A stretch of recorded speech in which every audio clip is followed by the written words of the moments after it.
네, 제가 연수 다녀온 뒤로 보고 배운 것을 간증식으로 여러분들에게 첫 주에 말씀을 나눴습니다.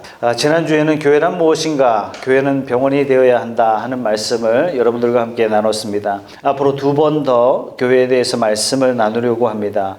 너무 익숙하고 너무 당연하다 보니까 교회가 뭐냐 그러면 그냥 막연하게 생각하고 추상적으로 생각합니다. 그래서 지난주부터 교회에 대해서 명확하게 짚고 넘어가고 여러분 마음에도 교회란 이런 거다.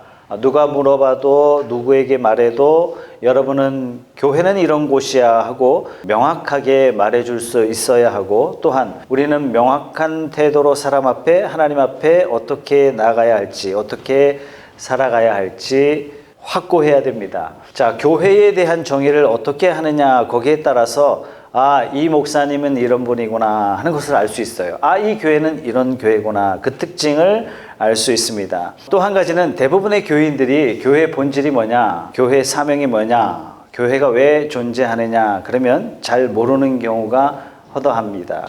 교회, 어떤 사람은 친교의 장소라고 생각해요. 그러면 많이 모인 교회가 좋겠죠. 어떤 분은 사람들이 모여서 서로 돕고 서로 사귀는 곳이 교회다 이렇게 생각해요. 어떤 분들은 교회는 선교하는 곳이다. 어떤 분은 교회는 재밌는 곳이다. 이렇게 매우 다양합니다. 교회 다니신 분들이 오래 다녔어도 교회가 도대체 왜 존재하느냐 그러면 분명한 대답이 없이 그냥 다니는 경우가 많습니다. 그렇다 보니까 자기 삶에 문제가 생기거나 다니던 교회에 문제가 생기면 교회를 중단하거나 떠나는 일들이 빈번하게 발생합니다. 교회가 해야 될 제일 중요한 일이 무엇일까요? 이게 교회의 존재 목적입니다. 교회가 해야 될 제일 중요한 일, 어떤 분은 예배입니다. 어떤 분은 선교입니다. 사랑입니다. 여기에 문제가 있는 거죠. 제일 중요한 것은 딱 하나여야 되는데 사람마다 다르고 교회마다 다 달라요. 교회를 세우신 분은 한 분 예수님인데 사람마다 다르고 교회마다 다르고 시대마다 다를 수 있을까요? 물론 마땅히 교회가 예배도 선교도 교육도 사랑도 해야 되지만 이런 것에는 이견이 없지만 제일 중요한 게 뭐냐 그러면 다 달라요. 의견이 엇갈립니다. 그러면 교회에서 생기는 싸움은 왜 생기는가? 가만히 그 내면을 들여다보면 교회가 해야 될 가장 중요한 게 뭐냐? 여기에 대한 의견 차이 때문에 충돌하기도 합니다. 자, 교회에서 가장 중요한 게 예배다 이렇게 생각하면 예배 참석을 굉장히 중요하게 여기겠죠. 될 수 있는 대로 예배가 많아야 좋은 교회예요. 목사님도 예배에 신경을 많이 써줘야 좋은 목사예요. 헌금 시간도 중요하고 성가대도 중요하고 웅장한 피아노, 값비싼 오르간, 예배가 제일 중요하다고 생각하는 사람들에게는 이것들이 다 중요해요. 또한 예배가 중요하다고 생각한 사람에게 성경 공부 중요하다 이렇게 말하는 사람들을 보면 맨날 공부만 하는 사람처럼 보여요. 지적인 만족을 위해서 교회 다니는 사람처럼 보여요. 구원받지 못한 사람처럼 보이고 머리만 큰 사람처럼 보이고 잘난 척하는 사람들로만 생각됩니다. 반대로 교회에서 제일 중요한 게 성경 공부입니다 이렇게 생각하는 분들에게 예배가 중요하다 이렇게 생각하는 사람들은 율법주의자처럼 보이고 가식적인 사람들처럼 보입니다. 교회에서 발생하는 많은 충돌은 이 견해 차이입니다. 그래서 우리는 교회의 존재 목적에 대해서 분명한 이해를 가지고 가려고 합니다. 오늘 이 자리 가운데는 교회 오래 다니신 분도 계시고 이제 얼마 안 되신 분도 계시고 이제 한번 제대로 밀어보자 이렇게 생각하시고 앉아 계신 분도 계십니다. 자, 그렇다면 교회에 대한 명확한 존재 목적을 갖는 건 중요합니다. 교회의 존재 목적에 대해서 분명한 이해를 한다는 것은 정말 복된 일입니다. 교회에서 해야 할 제일 중요한 일 뭘까요? 교회의 존재 목적이 뭐냐? 여기에 제 생각을 말해봐야 여러 생각 중 하나가 되고 말겠죠. 자, 예수님께서 교회에 대해서 뭐라고 말씀하시는지 그게 중요하죠.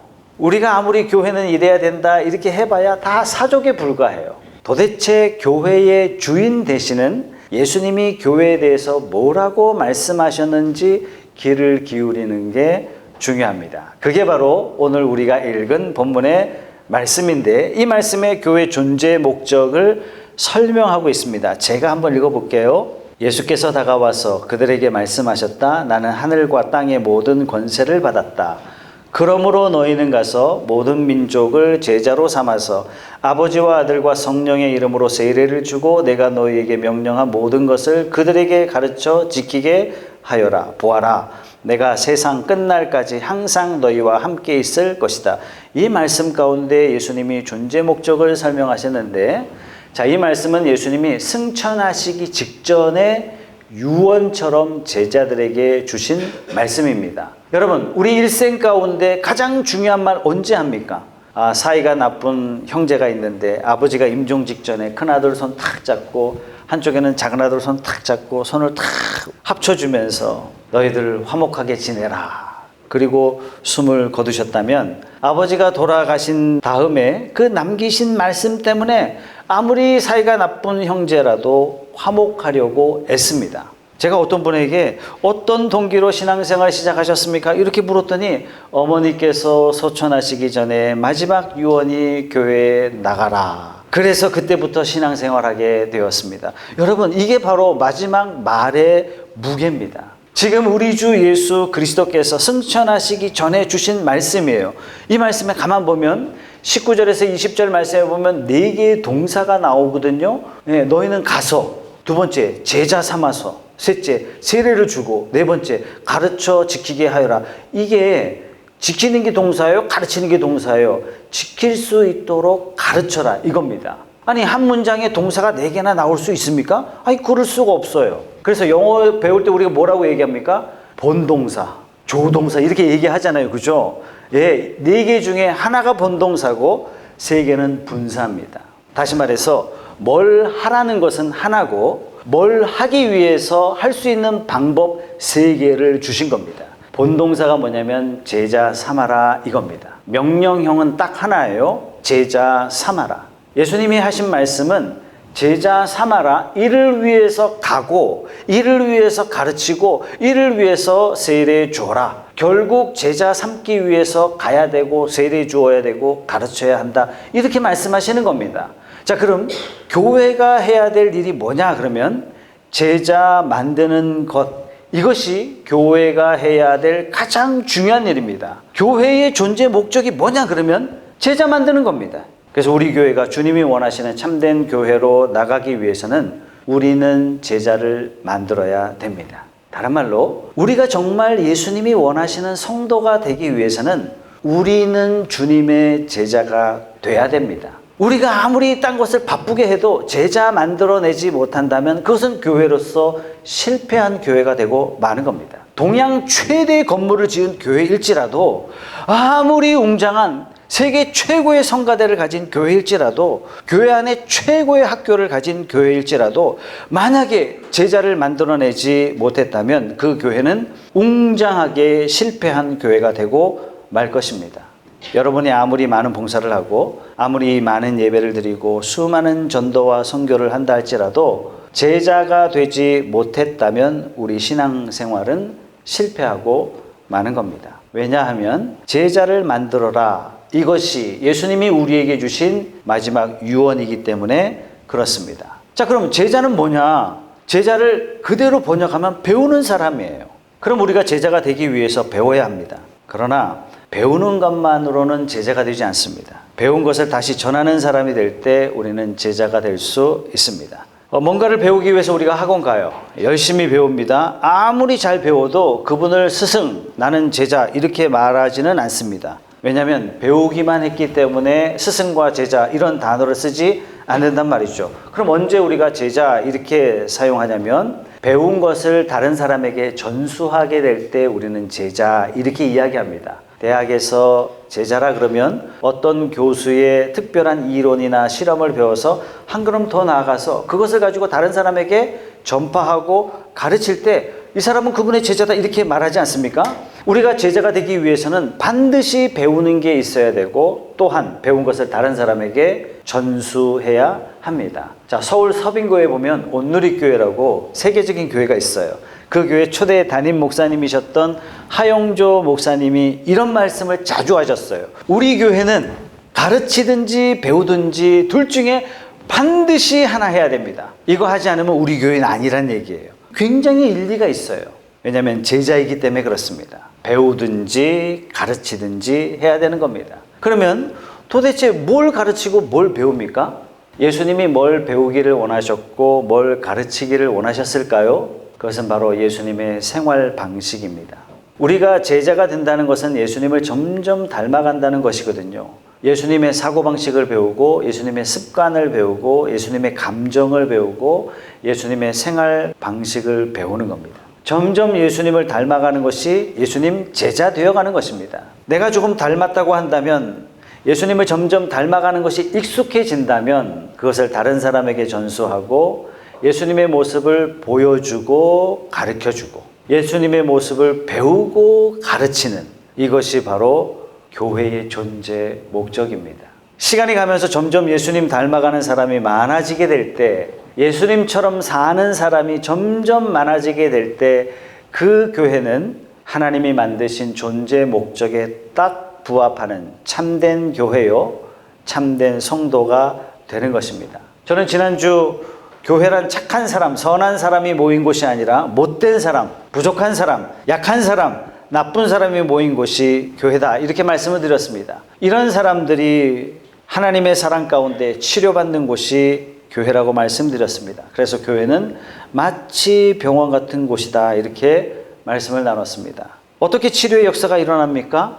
우리가 점점 예수님 닮아갈 때 하나님께서는 우리를 치료해 가십니다. 놀랍게도 내가 상처에 집중하면요, 치료가 안 돼요. 우리가 예수님 바라볼 때, 우리가 예수님 닮아갈 때 우리의 마음을 하나님께서는 치료해 가십니다. 예수님의 삶 가운데, 예수님의 인격 가운데 많은 것들이 있지만 가장 두드러진 것 하나를 꼽으라 그러면 그것은 바로 용서입니다. 억울한 누명을 쓰고 예수님이 십자가 돌아가실 때 예수님이 뭐라 하셨는지 기억하시죠? 하나님, 이놈들 혼 좀 내주세요. 내 원수 좀 갚아주세요. 아마 일본 사무라이라면 죽어가면서 그랬겠죠. 아들아, 내 원수를 갚아다오. 그런데 예수님께서 뭐라고 말씀하셨습니까? 누가복음 23장 34절의 말씀에 아버지, 저 사람들을 용서하여 주십시오. 저 사람들은 자기네가 무슨 일을 하는지를 알지 못합니다. 여러분, 이것이 예수님의 모습이고 예수님의 인격입니다. 우리가 예수님의 용서하는 삶, 이것을 배워서 제자가 되면, 용서하는 사람이 될 때 하나님께서는 우리를 치료하십니다. 우리는 세상 살면서 마음에 깊은 상처를 주고받고 삽니다. 어린 시절에 받은 상처 때문에 커서도 지배를 받습니다. 배신을 당해요. 수많은 상처를 주고받습니다. 이 상처가 도대체 어떻게 치료되느냐? 이 쏟아놓으면요, 쏟아놓을 때는 금방 시원해지는 것 같지만 해결이 안 돼요. 그래서 늘 과거의 아픔을 쏟아내고 사는 사람이 있습니다. 기도해도 조금은 해결되는 것 같지만 기도 자체로는 해결되지 않습니다. 언제 이 상처가 치료되느냐? 용서할 때 치료됩니다. 그리스도와 같이 용서할 때 치료받습니다. 올란도의 어떤 한 여자 집사님이 한국에서 방송 활동하셨던 분인데, 그분의 간증이 이런 내용이 있어요. 교회 잘 나오다가 교회를 못 나온 거예요. 그래서 목사님이 전화해가지고 왜 교회 안 나오시냐고, 다리가 저려가지고 교회를 못 나온다는 얘기예요. 그러다가 한 3주일 만에 교회 나오셨는데 다리를 질질 끌면서 나오셨어요. 그래서 목사님 기도해 주시기 위해서 목양실로 오십시오. 도대체 아픈 이유가 뭡니까? 사람들이 아픈 이유가 정신적일 수도 있고 육체적일 수도 있고 영적일 수도 있는데 언제부터 그러셨어요? 그때 무슨 일이 있었습니까? 이렇게 질문했을 때 그러는 거예요. 그때 경제가 너무 어려워져서 남편이 하도 일 나가라고 이야기를 하는 거예요. 자기는 아무것도 준비가 안 됐는데, 아니 결혼하면 일 안 해도 된다고 큰 소리 쳤을 때는 언제고, 지금에 와서는 당신 때문에 안 된다고, 당신 때문에 어렵다고, 일 나가라고. 자기는 준비가 안 됐는데 남편 바라보니까 막 원망이 막 가득해지고, 그렇게 밉더란 얘기예요. 아, 생각해보니까 그때부터 몸이 아프기 시작했더란 얘기예요. 그래서 목사님이, 성도님, 낫기 위해서는 먼저 남편을 용서해야 됩니다. 그 가운데 하나님을 부정했던 것, 하나님 원망했던 것 회개하셔야 됩니다. 같이 기도합시다. 그리고 회개 기도했던 거예요. 돌아가셔서 며칠 지난 다음에 전화가 왔어요. 목사님, 깨끗이 나았어요. 여러분, 우리가 신체적으로 치료받고 정신적으로 치료받고 영적으로 치료받기 위해서는 예수님 닮은 인격으로 변화되어 가는 것이 제일 좋은 방법입니다. 우리가 점점 예수님 닮아가는 인격으로 변화되어 갈 때 우리 안에서는 알게 모르게 하나님께서는 치유의 역사를 일으키십니다. 우리가 병원이 되기 위해서는 예수님처럼 변화되어 가는 제자가 되어야 하고, 또한 제자를 길러내야 됩니다. 우리가 병원이 되기 위해서는 내가 그리스도와 같이 변화되어야 되겠다. 이러한 노력이 우리에게는 너무나 중요합니다. 프로스교회 성도 여러분, 우리 교회는 제자를 길러내는 교회가 되십시다. 우리 성도님 한 분 한 분이 예수님의 제자가 되십시다. 그래서 예수님께서 칭찬하시는 교회가 되십시다. 그런 교회가 되기 위해서는 예수님께서 방법도 구체적으로 말씀해 주셨거든요. 그 첫 번째가 뭐냐면 가야 됩니다. 제자를 만드는 교회가 되기 위해서는 우리는 가야 됩니다. 보통 오라고 이야기를 하잖아요. 어디로 가야 되느냐? 하나님이 원하시는 가라가 도대체 어디냐면 하나님을 모르는 사람에게 가는 겁니다. 복음을 모르는 사람에게 가야 됩니다. 하나님을 싫어하는 사람에게 가야 됩니다. 하나님을 방해하는 사람에게 가야 됩니다. 얼마 전에 통계를 보니까 교회 다닌 지 한 5년, 10년 이 정도 되면 안 믿는 사람이 자기 주변에 아무도 없어진대요. 비극이죠. 하나님을 필요로 하는 사람이 죽어가고 있는데 예수님은 우리에게 가라 이렇게 말씀하셨는데 예수 믿은 지 오래되다 보니까 그저 편한 대로 믿는 사람끼리 똘똘 뭉쳐서 재미있게 지내다 보니까 하나님 없이 멸망하는 사람들을 도와주지 못하고 있는 겁니다. 그래서 우리는 가야 됩니다. 물론 예수 믿고 처음 1년, 2년은 가급적 분리가 좀 필요해요. 왜냐하면 처음에는 예수 믿었지만 제자가 되지 못한 상태이기 때문에 불신자들에게 질질 끌려다니는 그런 경향이 발생하기도 합니다. 그러나 어느 정도 훈련받게 되면 제자가 된다면 그러면 가야 돼요. 내 술 친구들을 찾아가야 됩니다. 나하고 함께 노름했던 친구들 찾아가야 돼요. 나하고 나쁜 짓 했던 그 친구들 찾아가야 됩니다.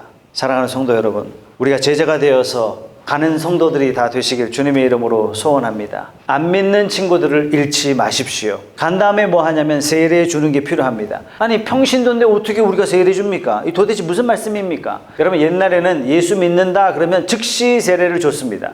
지금은 예수 믿어도 한참 있다가 세례를 받습니다. 옛날에는 예수 믿는다 그러면 길가에서도 그냥 바로 세례를 줬단 말이에요. 우리가 안 믿는 사람들과 친구가 되어도 궁극적인 목적이 뭐냐면 예수님을 소개하는 겁니다. 우리가 가는 이유는 뭐냐? 예수님을 소개하는 거예요. 그러니까 세례 준다는 말은 어떤 의미냐면 그리스도를 그분에게 소개한다는 얘기예요. 그리스도를 그분에게 영접시킨다는 그런 말입니다. 세상 사람들은 겉으로는 별로 문제가 없는 것처럼 보이지만 외로움을 느끼고 있습니다. 공허함을 느끼고 있어요. 염려 가운데 살고 있습니다. 이 모든 문제는 예수님 만나면 해결됩니다. 그래서 우리는 안 믿는 사람에게 가야 되는 겁니다. 우리는 갈 뿐만 아니라 어떻게 해서든지 그 사람에게 예수님을 소개하고 예수님을 영접할 수 있도록 해줘야 돼요. 그래야 예수님께서 그 안에서 역사하시는 겁니다. 여러분이 세상 사람들을 사랑할 수 있는 제일 좋은 방법은 예수님을 소개하는 겁니다. 목회자가 되면 별의별 상담을 다 하게 됩니다. 가끔은 법률적인 것도 물어봐요. 제가 아는 게 있나요? 아무것도 없어요. 그럼 제가 할 수 있는 게 뭐냐면 믿을 수 있고 신뢰할 수 있는 법률 전문가를 소개하면 돼요. 마찬가지입니다. 우리 인생에 많은 문제가 있지만 우리는 궁극적으로 그들을 도울 수가 없어요. 예수님만이 도우실 수 있습니다. 우리가 할 수 있는 일은 예수님을 소개하는 거예요. 예수님만이 우리의 인생의 문제를 해결하고 예수님만이 우리의 염려를 없애 주실 수 있고 예수님만이 우리가 만난 상처를 치료해 주실 수 있기 때문에 우리가 할 수 있는 가장 좋은 일은 예수님을 소개하는 겁니다. 세례 준다는 말이 바로 이런 의미가 되는 것입니다. 그 다음에는 제자가 되도록 가르치는 겁니다. 이건 지적인 공부를 말하는 것이 아닙니다. 내가 예수 믿고 변화된 삶을 보여주는 거예요. 그리고 너도 이렇게 살 수 있다라고 가르쳐 주는 겁니다. 우리는 가야 되고 우리는 세례해 줘야 되고 예수님을 소개해야 되고 그 다음엔 가르쳐야 됩니다. 여러분, 이것이 바로 교회의 존재 목적입니다. 사랑하는 성도 여러분, 우리 교회는 제자 만들어 내는 그런 교회가 되길 주님의 이름으로 소원합니다. 여러분 성도 한 분 한 분이 주님의 제자가 되십시오. 예수님께서 주신 사명, 예수님이 우리에게 주신 목적, 이것을 발견하고 이것을 섬기는 저와 여러분들이 되기를 소원합니다. 이런 목적을 가장 잘 구현해낼 수 있는 곳이 바로 목장 모임이에요. 우리가 어떻게 제자 만듭니까? 생활 태도를 가르치는 것이라면, 습관을 바꾸는 것이라면 우리가 어떻게 바꿀 수 있겠습니까? 여러분, 대중이 모여서는 안 됩니다. 설교 안 됩니다. 작은 그룹이 모일 때 이건 가능해요. 여러분, 예수님이 어떻게 제자 만드셨는지 가만히 생각해 보세요. 12명을 뽑아서 3년 동안 같이 생활하셨어요. 여러분, 성경 보면 좀 아이러니한 것들이 많이 나옵니다. 예수님이 보리떡 5개와 물고기 2마리로 먹이신 사람의 숫자가 남자만 5,000명이에요. 그런데 사도행전 1장에 보면 성도들이 모여서 기도하는 모습이 나오는데 거기에 몇 명이 나와서 기도합니까? 여러분 120명입니다. 그 많은 숫자들 다 어디 갔어요? 예수님이 성전에서 가르치셨을 때 많은 사람들이 들었어요. 은혜 받았어요. 모두가 예수님을 추앙합니다. 그런데 예수님이 십자가에 달리실 때 그 많은 사람들 다 어디 갔습니까? 여러분 구체적으로 제자 만드는 것은 생활을 같이 할 때 이루어집니다. 그래서 목장 모임이 중요합니다. 여러분 목장 모임은요, 예수님이 우리에게 소개하신, 가르치신 그런 구체적인 방법이에요. 여러분 교회 안에 안 믿는 사람들 데려와도 후속 처리가 마땅치가 않죠. 새로 오셨다고 떠들썩하게 환영하는 것도 뭐 반복할 수가 없어요. 그저 그냥 목사가 그 다음에 신방하는 정도죠. 그러나 목장 모임은 벽 없이 같이 식사하고 같이 삶을 나누고 목장 식구들끼리 문화생활도 즐기고 서로의 필요를 채워줄 수 있습니다. 복음에 대한 궁금증이 생겨요. 예수님을 소개할 수 있고 예수님을 전할 수 있고 예수님을 가르칠 수 있는 가장 중요한 단위가 목장 모임입니다. 예수 안 믿는 사람들이 예수 믿는 사람들을 슬슬 피합니다. 왜 피할까요? 만나면 전도만 해요. 전도가 나쁜 게 아닌데. 아니 안 믿는 사람 입장에서 보면 내가 무슨 고민이 있는지 내가 무슨 문제가 있는지 관심 없어요. 자기 할 만 하다가 그냥 간단 말이에요. 그러니 복음 전하는 사람 슬슬 피합니다. 여러분 전도 잘 하려면 잘 들어주는 것부터 시작해야 됩니다. 복음 전하려면 말하자면 복음 전할 자격증을 따야 됩니다. 그 자격증이 어디 있냐면 목장 모임에 있어요. 아니 이분들이 왜 나에게 관심을 가져주지? 아니 어떻게 이들은 사랑할 수 있을까? 예수 믿으면 이렇게 되는 건가? 이때 비로소 우리는 복음 전할 자격증을 갖게 되는 것입니다. 여러분 가르치는 것도 목장 모임을 통해서 이루어집니다. 예수님이 영접한 다음에 후속 수단이 마땅치 않습니다. 어떤 분이 예수님을 영접했을 때 이분을 키워줄 수 있는 좋은 분이 누구겠습니까? 그분을 데려오신 분이에요. 그분에게 예수님을 소개하신 분이에요. 예수님을 소개하신 그분에게는 특별한 친밀감을 가집니다. 목장 모임 안에서 주님의 사랑을 체험하고 그 안에서 주님을 영접하고 그 안에서 주님의 제자로 양육받는 아름다운 역사가 우리 목장 모임에서 이루어질 수 있습니다. 사랑하는 성도 여러분, 예수님이 우리에게 사명을 주셨습니다. 목장 모임을 통해서 제자 만들어라. 푸른숲 교회는 이 목적을 분명히 깨닫고 목적을 향해서 전력 투구하는, 상처가 치료받고 잘못된 생활 방식이 고쳐지는, 하나님을 경험하는 그런 교회, 그런 목장 모임이 되시길 주님의 이름으로 소원합니다.